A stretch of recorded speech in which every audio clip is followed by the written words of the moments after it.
Good morning, guys. Good morning. It's Holy Sabbath today, Saturday.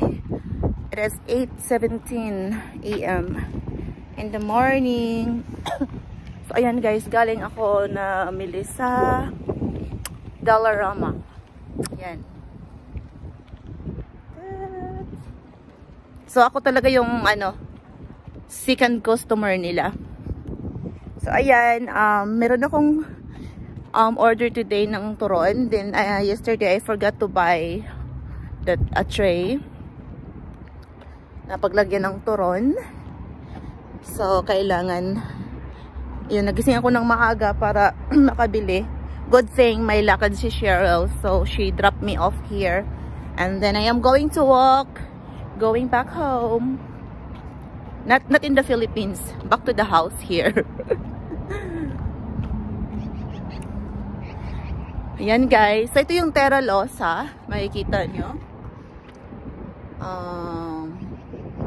Marshalls, Shoppers, yeah. So business area, close pa yung ibang mga businesses kasi mga kainan, pero yung mga grocery businesses open na sila ng 8. Yung iba naman, yung mga essential talaga like Walmart, Safeway, they're open at 6 AM. Yan, gas station at saka convenience store. Whew. Ano siya guys, maaraw pero mahangin. Since last night pa tong hangin na to pero kaya kagabi super lamig. Lamig na hulog ng pintas. Totoo kaya to guys? Is it? Okay. Ginto. Hindi siya real gold. Anong nangyari? Paano kung real gold yun? Hindi ko pinulot. It's okay. Para na lang yun sa iba. Hi. Yan. At least naarawan ako guys. Mahangin na maaraw. Kasi kulang ako sa vitamin D. So ito yung mga pamamili ko.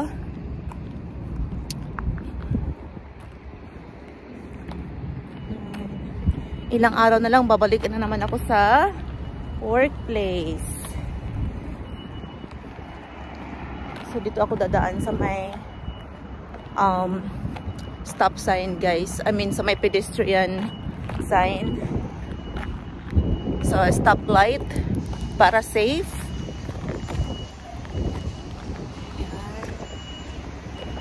Maganda din kasi yung neighborhood dito guys. Yung area na to sa west. Accessible. Tsaka lapit yan. Malapit lang sa mall. Pwede ako mag-jaywalking. Wala pa naman sasakyan eh. Yan. Pero guys, bawal talaga no. Kailangan talaga dun maglakad sa kung saan may nakalagay na pedestrian sign.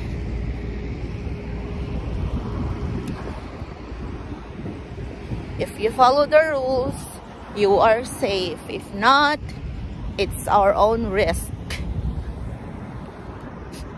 Either makita tayo ng police or may biglang sasakyan na darating. Pag nakita ka ng police guys na nagja-jaywalking ka dito, $200 is the penalty. Diba?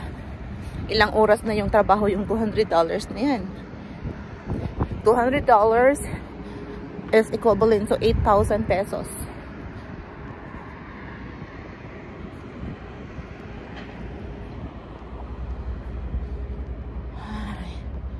Yan guys, pakita ko sa inyo yung buffet. Yung buffet na restaurant guys. BR Real Buffet BR Buffet Real Carvery. Ayan guys. Lapit lang, 'di ba? Kung gusto naming mag-buffet. Gusto ko yung restaurant na yan kasi maraming choices. Hindi naman kasi ako mahilig kain ng madami kasi nga kung ano lang yung kasya sa tiyan ko. Kaya hindi worth it din yung kakain ako sa buffet or sa eat all you can. Pero masarap din kasi yung mga options doon. Ayan guys, so springtime na. It's May. Ano ba ngayon? May 6th. Ayan guys, so nag-ano na, pagkata ko sa inyo. Tadaan! Nag-bloom na siya yung mga dahon. Ayan. Kalahin mo yun, di ba? Pag winter time, patay na patay yung puno. Kala mo, isang sipa mo na lang maputol na dahil patay na siya. Pero pag nag-spring, magbo-bloom na yan sila, lalabas ng mga dahon, flowers. Yan. Pero hindi talaga guys, pareho-pareho. Hindi sabay-sabay na magkakapdahon yung mga puno. Kasi yesterday when I was with my friend's house,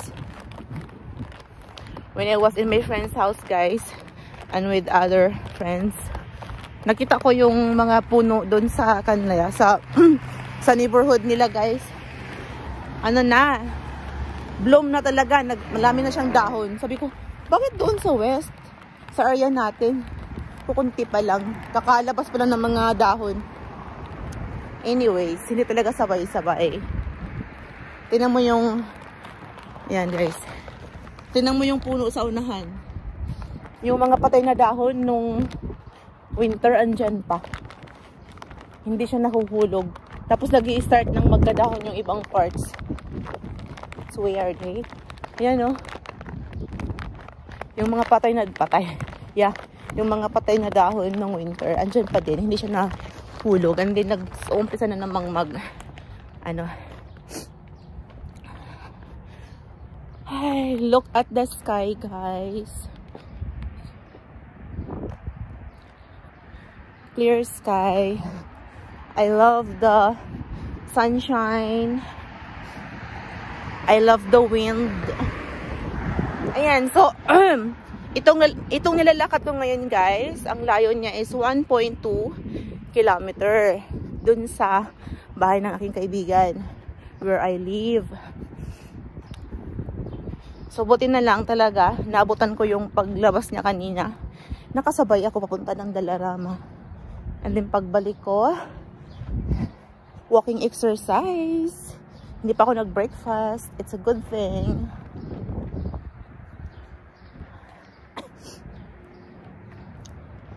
Yan. So ito yung guys, 95 Avenue. Itong na to. Ako sa inyo. Ang tawag dito sa daan na to is Main Road. Main Road, 95 Avenue. Mahaba-haba yung 95 Avenue, guys. Hindi masyado mahaba, pero doon pa sa dulo yung pinaka-last niya eh. So, nasa 175 street ako ngayon. Then, pag ma-reach ko na yung 178 street, malapit na ako dun sa tinitirahan ko. Wow guys, gusto nyong makita yung lake, man-made lake. There! Ganda diba? Ito na lang kaya ako maglakad. Baka mawala naman kasi ako. Yeah, ito na lang ako maglakad.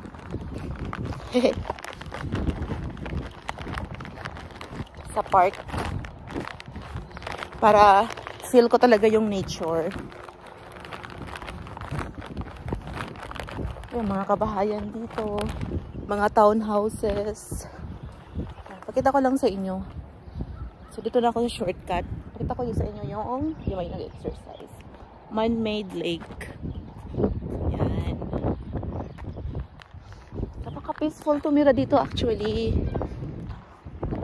Yan. Because I love nature, you know. Nature lover. Pag gusto mo mag-me time, magdala ka ng libro, magbasa ka dyan habang babad sa araw na may hangin, fresh air, di ba? Doon kasi sa workplace ko, guys, ang pangit din magtambay sa labas sa hangin kasi puro alikabok. Yung buhangin ba? Hindi naman na healthy yung baga mo kasi puro na lang langhap ng buhangin. Dito kasi wala namang masyado buhangin kasi simentado naman siya. Yan. Na-feel ko na yung gutom. It's okay. I'm almost there. Yan. Ito guys, mga townhouses na ang tataas naman. Payat siya guys. Tapos yung parking nila, isang sasakyan lang talaga magkasya. Pang kotse or pang SUV. Eh magkaroon ka ng truck. Parang hirap nang pumasya dyan. Pero safe naman yung sasakyan. Kasi nga, may garage.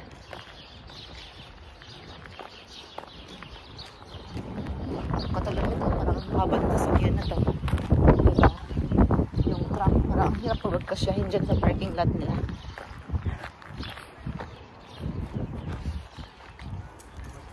Morning! Ayan guys. So, yeah. Maya pa ako makarating mga 5 minutes pa siguro. Or 5 to 8 minutes. Makarating sa aking peroroonan. So, ayan. Na-share ko sa inyo yung area.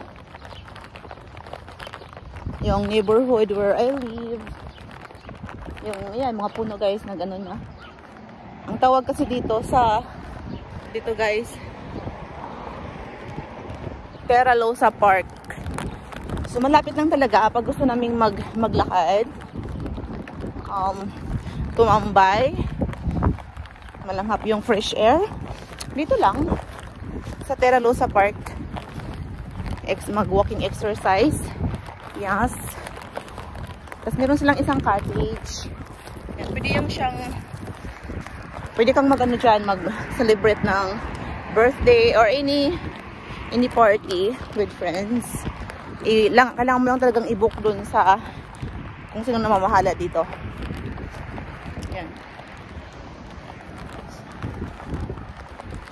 So, ayan guys.